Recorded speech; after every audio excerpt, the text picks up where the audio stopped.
FF01, which was the Kingfisher. So we're going to see what the differences are between the two, which actually they're not too much. So let's go ahead and get into this. So big thank you to NACO Shop for sending this out. I did make sure that I am able to do an unbiased review of this before, and here it is. So the box looks pretty familiar. This looks very similar to the original FF01 Kingfisher reel, but mainly what they've gone ahead and done is basically listen. Oh, this is nice. Okay, so they've got the same little, well, a very similar little infographic brochure telling us a little bit about the reel, which is very nice. And so we'll go ahead and put that aside. But one thing that I noticed with the original Flight Feather was that they didn't actually have a schematic. And so it's nice that they've actually gone ahead and included one. So I don't know if you guys can see that, but here is the entire schematic. They included it for the Cormorant reel. So really nice job. I like that. It's the little things that count, right? And then they've also got a little operating manual, which we don't need, but I'll go ahead and show you. Okay, so let's get to the actual reel itself. There's actually nothing else in the box, so we're going to go ahead and put that aside. All right, so the bag that they give it to us in is actually quite nice. It feels like a soft, not a suede material, but like some sort of nice fabric. Anyways, all right, here it is. So this is the Cormorant reel, which I'm sure, you know, if you guys wanted to see it unboxed earlier, then definitely there are other channels that have reviewed this already. I'm a little bit late to the party because I had a lot of other stuff to do. This reel has just kind of been sitting on the desk for a while, and so I wanted to get it out now before it's like way too late. But here we go. Let's take a look. So these are the two reels, and virtually look identical except for the obvious coloration difference. We're just going to go ahead and put the Kingfisher aside.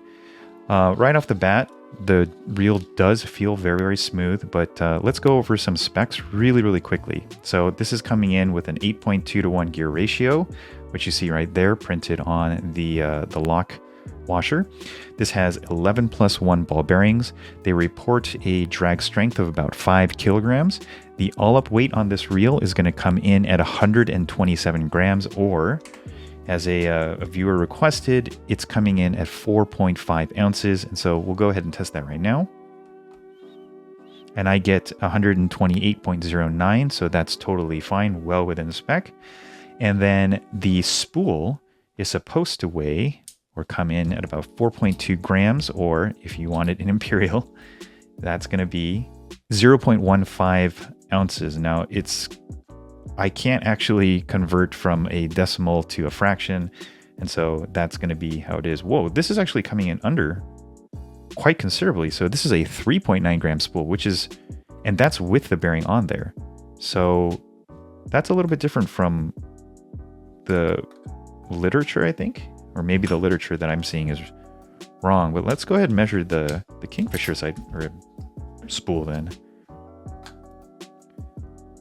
Whoa. So that's different. The Kingfisher spool is 4.2 grams, and the Cormorant spool comes in at 3.9 grams. So that's a 0.3 gram weight saving right there. So that's an improvement that I was not expecting, a difference that I was not expecting as well. So very, very nice to see that. And the spool does look, fairly nice. It is, it's an aluminum spool, and then they claim they have like a titanium spool shaft. There is an O-ring to help keep the spool bearing in place, and it does look like a press spool pin. So there's that. And yeah, it looks well made. We'll go ahead and put this back in. Wow, there's quite a bit of grease in this on this side of the worm shaft. So I'm going to go ahead and kind of wipe some of that up. All right, so that's weights. They claim that this reel can actually cast down to 0.56 grams, or 1/50th of an ounce, and that the upper end of the weight range is about 18 grams, or about 0.6 or so ounces. And so they're calling this a Power BFS reel, which is kind of interesting. I think it has to do with their new anodization or anodizing or anodized main gear. They claim that the main gear is now 5 times stronger than the old Kingfisher. But the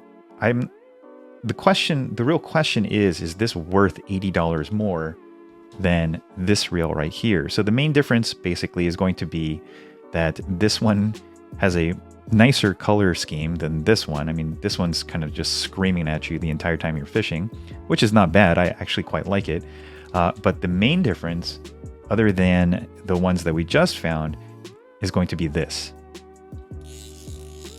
FFF Tackle actually listened. They outfitted this reel with a drag clicker. And I gotta say, there's something about the reel that does feel a lot more solid than the Kingfisher. I mean, they're both the same frame, but I don't know.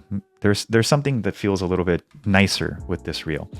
So NACOShop wanted me to compare this reel to reels like the Shimano Aldebaran 22 BFS reel and also the Daiwa SSR TW. And so I will put it through its paces, and I will be comparing this to a slew of other reels that can actually cast down to the 0.56 gram weight. So if you're interested in finding out how this reel casts, then please stay tuned for some videos on that in the future. I don't know that I'll be doing a teardown on this reel because the internals are going to be very, very similar to this reel right here. The other question that I have for NACOShop, and I'll try to find out, is whether or not they're going to plan on selling a drag clicker kit for this reel so that you can get, a drag clicker sound that is similar to this. So I'll go ahead and check with them and ask them about that. But yeah, the Kingfisher is also not a bad reel to fish with, but there's something different about this one. Could be that they've just really overgreased the main gear, but it does feel nice and it's very smooth. I don't really think there's any other differences. The brake dial does feel a little bit easier to turn, which is nice because the other brake dial was extremely hard to turn. And then you've got all the nice features that the original Kingfisher had, which is like this window so you can see.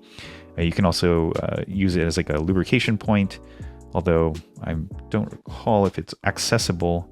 It should be accessible from the outside, which is nice. And I think that's what that sticker covers right there. And then other sounds. Hold on, we'll get the sounds right now. So that's the drag clicker. The spool tension does not click, which is nice. I like that. And then you've got the star drag, which sounds quite nice as well. And then your brake dial and then your spool tension knob don't click. And the reason why I like that is because whenever you have a brake dial that clicks, usually what will happen is as soon as you get towards the next click, the brake dial will try to kind of jump to that next click, and you won't really be able to get a very fine-tuned adjustment out of it. And the same thing goes with the spool tension cap. Anytime you have a clicking mechanism, you kind of have that weird, awkward jump when it goes to the clicking mechanism itself. But anyways, this is the FF01 Cormorant reel, and I look forward to getting some time and use with this reel and sharing what I find with it with you guys. If you have any questions, please feel free to leave them in the comment section down below. If you like this kind of video, please give it a thumbs up. If you didn't, go ahead and give it a thumbs down. If you haven't subscribed to the channel, please consider subscribing. It really helps the channel grow, and it helps me stay motivated to bringing you more videos about reels and equipment like this. And with that being said, thank you guys so much for watching, and I'll catch you guys in the next one. Peace.